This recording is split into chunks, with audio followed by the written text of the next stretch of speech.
Vamos dar continuidade ao nosso estudo de neuroteologia, a relação entre a fé e o cérebro humano.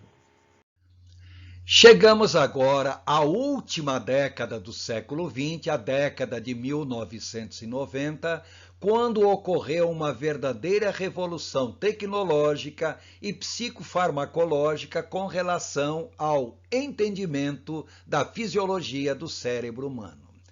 Temos que entender que até a década de 1980, os únicos recursos técnicos não invasivos para compreender o funcionamento, a fisiologia do cérebro humano eram o capacete de Persinger e o eletroencefalograma.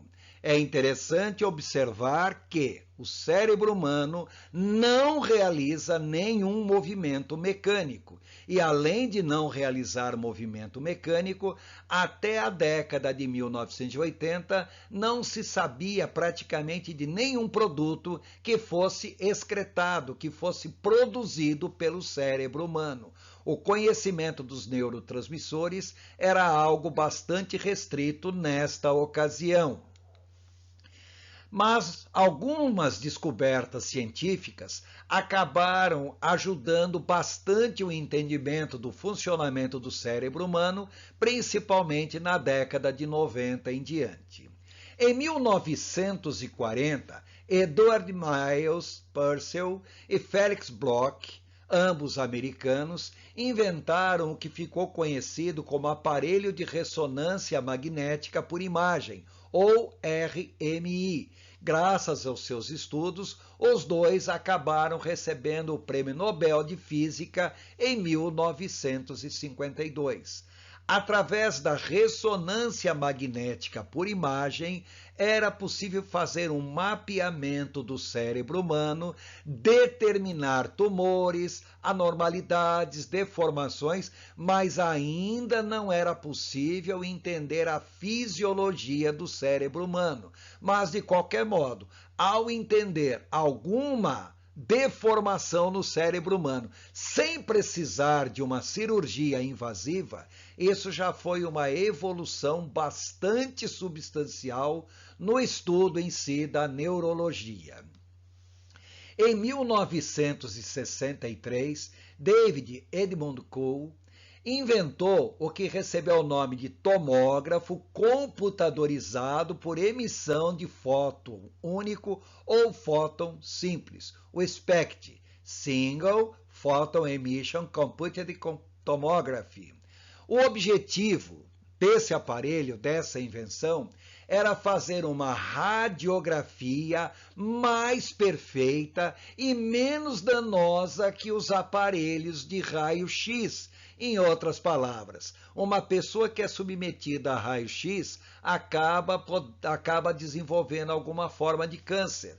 Então, o objetivo de Cole era determinar como que estava o cérebro humano sem que a pessoa precisasse receber aquela carga excessiva de raio-x.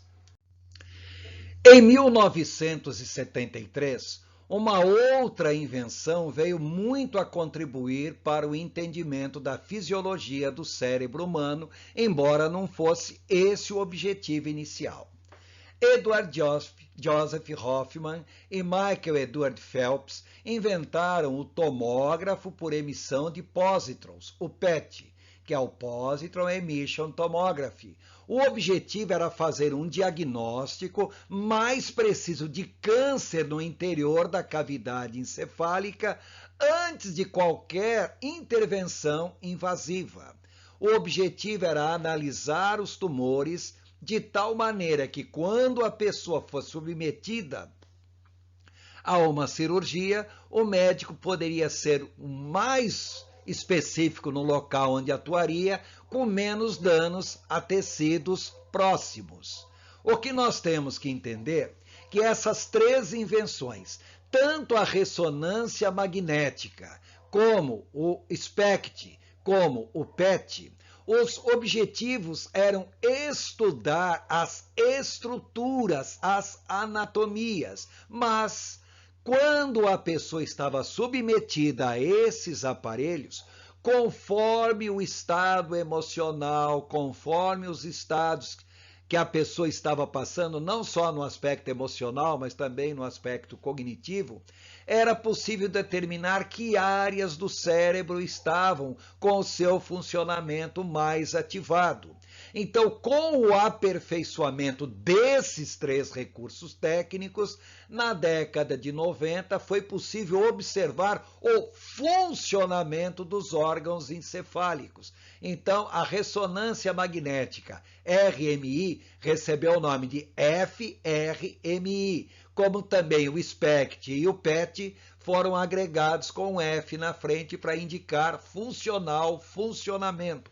Ou seja, agora era possível observar o funcionamento dos órgãos encefálicos ante as reações de qualquer forma de estímulo externo, como também de estímulos internos.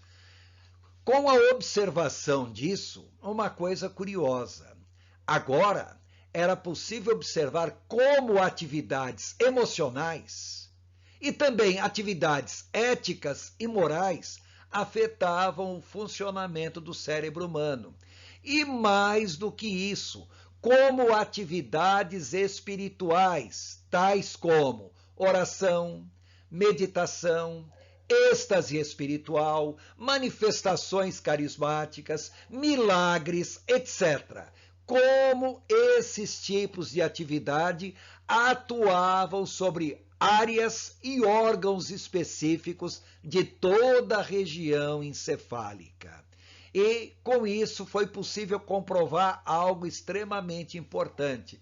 A região límbica, que até então se suspeitava como sendo uma área de intensa atividade espiritual, mas não somente a região límbica, também o lobo parietal, que é a parte de cima da cabeça para trás, como também o lobo temporal, como estruturas orgânicas relacionadas às atividades espirituais.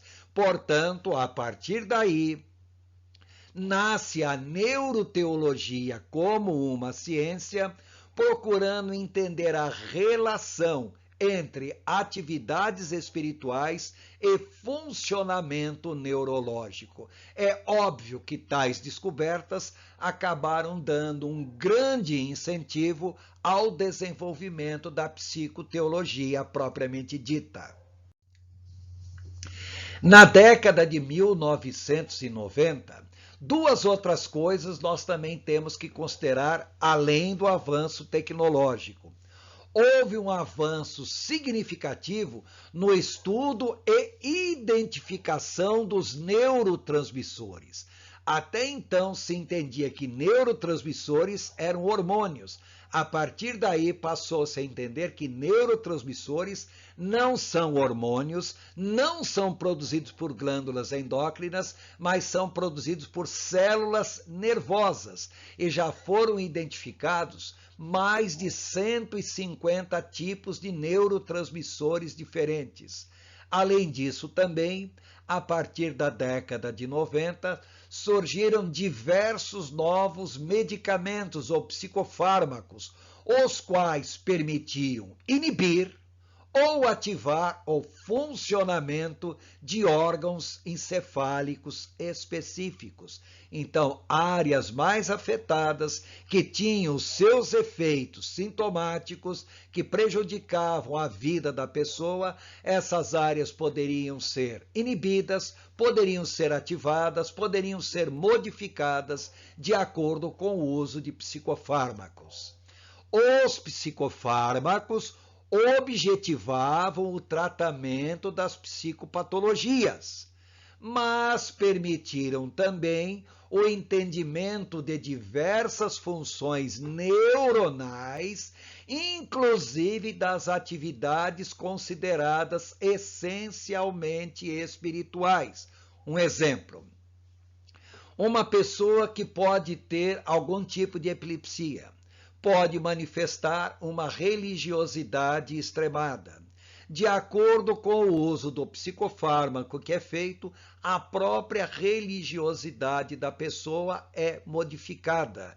Com isso, embora o objetivo dos psicofármacos não fosse nem de maneira direta, nem de maneira indireta, atuar sobre essas áreas ou essas atividades que nós chamamos de atividades espirituais, na realidade acabaram sim, ou inibindo, ou ao contrário, até mesmo estimulando as chamadas atividades espirituais.